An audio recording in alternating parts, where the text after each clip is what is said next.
Printmaking can be loosely divided into four different categories. One, relief printing, which is printing from the top part of a block, plate, or surface. The most common forms being woodcut, linoleum cut, and letterpress. Intaglio printing, the opposite of relief printing, in which ink is pulled from the bottom of an incised surface. This is seen in etching, dry point, and engraving. 3, planographic printing. This is printing which is printing from a flat plane, otherwise seen in monotype or lithography. And 4, stencil printing, which is really any type of printing through an opening in a surface. This is most commonly seen in silkscreen and pochoir. Aside from these four traditional subdivisions of the print medium, the ideas of these methods can be found by looking at artifacts that exhibit life and the appetite for progress, ingenuity, and creativity.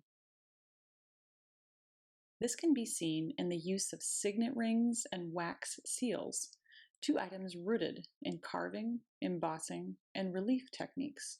Items such as these were found in the daily existence of kings, popes, and others in power who could afford these means of personal identification and document security. The concept of carving and inking the top of an incision is also seen in the tradition of the Chinese chop mark or seal. Before the technique of carving and inking was used in creating artwork, it was used in signing official documents. Clay, the focus material of this video, has been used in carving, embossing, and relief methods seen in the pre-Roman Iron Age, through classical Greek civilization, and through the Axial Age. Clay was a primary material in building, recording, even ingestion, and it was used for cooking and tool production. The first movable type was even made out of porcelain because of its traditional significance and seemingly unlimited supply of a natural material. For thousands of years, people using print and people using clay have had a connection. We seem to think alike, thinking about the push and pull of a form, the command to work spontaneously and reactively to our materials, and to understand the success of a failed attempt. We work alike, usually in studio communities, sharing and stealing techniques that have been passed down for centuries. We think about surface texture, the delicacy of weight, and the tradition versus technology. In this video, I will speak to the possibilities of using clay as a surface for relief printing. Some of the tools I'll use in the video are pretty easy to find or order. In general, one can use any type of clay to make clay prints. However, all natural clays will dry out during and in between making. For ease, I'm using a non-toxic oil-based modeling clay that does not dry out and can be used more than once. I'm also using a water-based relief ink, a small inking brayer, and having a piece of plexiglass or glass will be helpful in rolling out ink. There are many methods in doing this technique, including working reductively into a flat clay surface or additively by building a surface. Either way, the clay is soft and can be cut with a knife or scissors and can be rolled into a ball and flattened out with either hands or fingers, a rolling pin, or a brayer. If working reductively, do not initially roll out the slab too thin, or it will be difficult to pick the shape up or have enough dimension to remove the material. Too thin of a slab is also lightweight, which makes inking challenging. Regardless, flat slabs can be cut into any shape or shapes, as they cut very easily with an X-Acto knife. Clay is very malleable, therefore, objects can be pressed into the surface to make an embossed mark. The great thing about impressing objects is that they can be altered by re-rolling before inking to start again if one is not excited about the mark or marks made.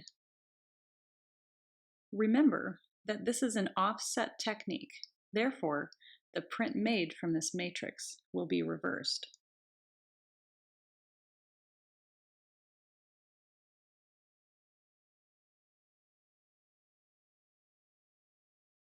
One thing that can be helpful in rolling out clay for an initial flat surface is to roll it out like one would roll out pie dough between plastic wrap or waxed paper.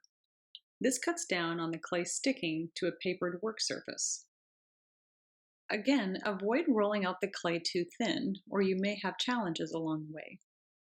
Ideally, keep the surface at about 1/8 of an inch. As I mentioned before, this particular clay does not dry out. Therefore, I have found that it may be advantageous to roll out all work surfaces first, and then set up for embossing and surface manipulation. One of the other added benefits of using a clay such as this is the elimination of hazardous clay dusts that occur when using traditional clay.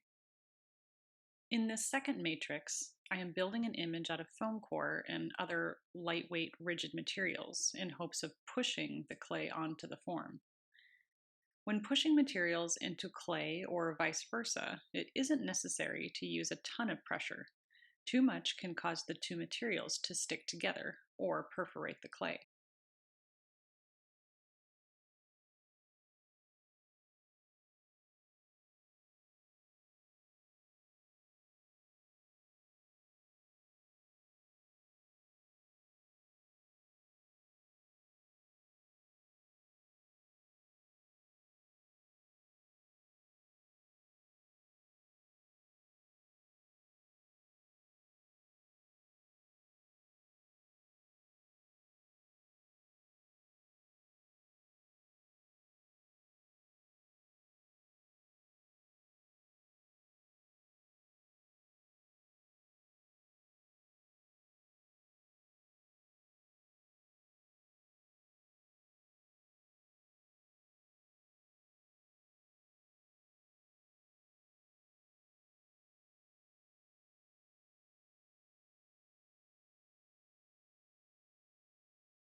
When you are ready to print the clay slabs, I would recommend creating an inking station and a printing station. For example, a clean station and a dirty station. Squeeze out your ink onto a piece of plexiglass or glass. Only use small amounts at a time as water-based relief ink tends to dry out quickly. Spread the ink out with a piece of mat board or plastic card to remix all of the components together. Make a horizontal runway of ink and set your card off to the side. Take your brayer and roll it into the pad of ink to gather, and then roll down to evenly roll out a thin but even layer. If you have too much ink on your pad, grab your card and move more ink aside and re-roll. Gently roll the clay slab with ink. The surface may not be completely flat, therefore you may need to adjust how heavy of a hand you have when rolling. Roll in different directions to ensure even coverage. I would recommend multiple thin layers of rolling ink as opposed to one heavy layer of ink. This helps all shallow areas not to be oversaturated.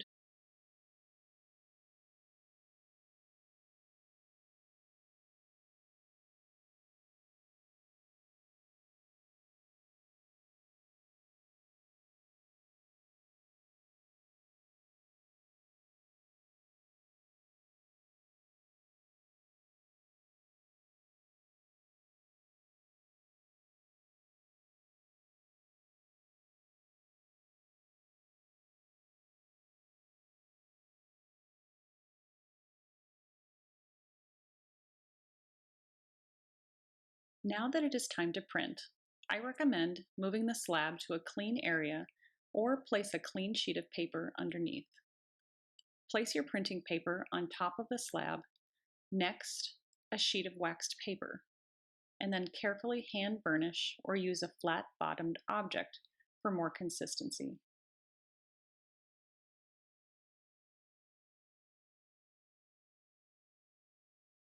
Thin sheets of Japanese paper or papers with little to no sizing work best for hand printing on clay. Papers that have a heavier body or are more fibrous may stick to the inky clay surface.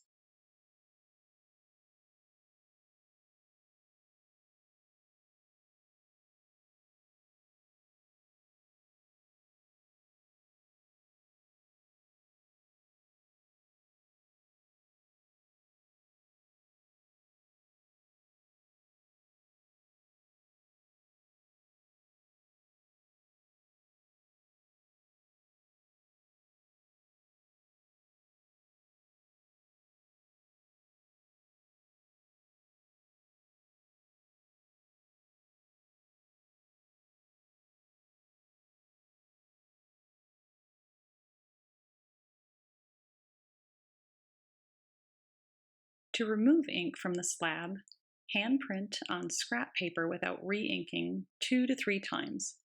This can be done on nice paper to produce what is called a ghost print.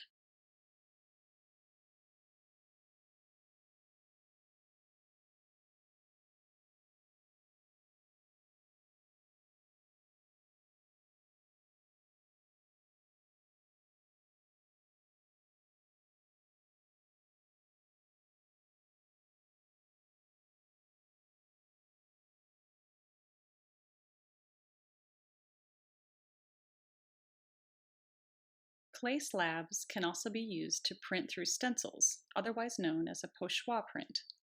For this print, I am tracing out an area onto an existing print to cut out a window in which I will print this inked surface.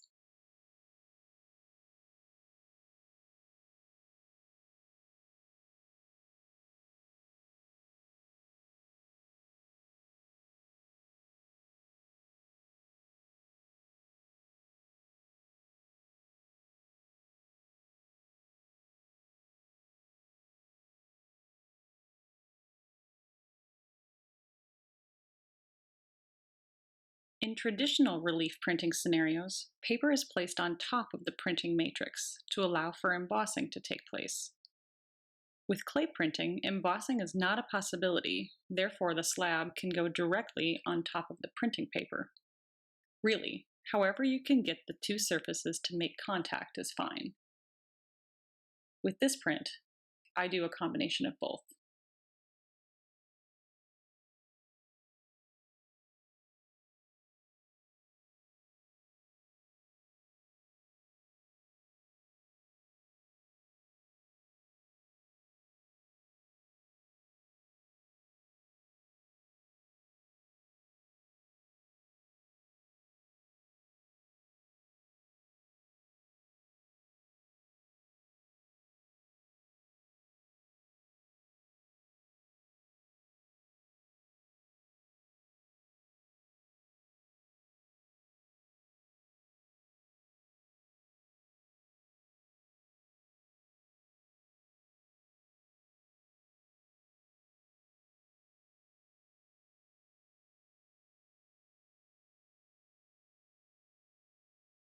And yes, mistakes will happen.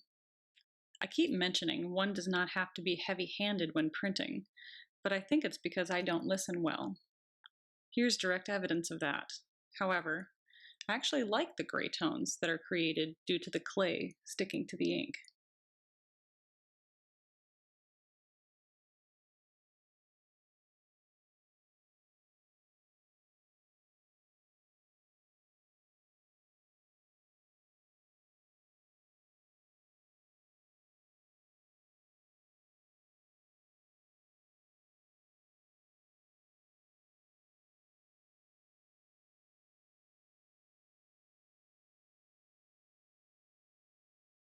With each slab and print made, there is a learning curve. For many of you, these materials seem like an unlikely marriage. For others, these methods have a natural relativity to the aesthetic nature of work, to the tactile sensation of making and seeing with one's hands. At any rate, I think it's good to cross over to other means of making, to take risks with what is unfamiliar, and to see and feel inspiration by sidestepping.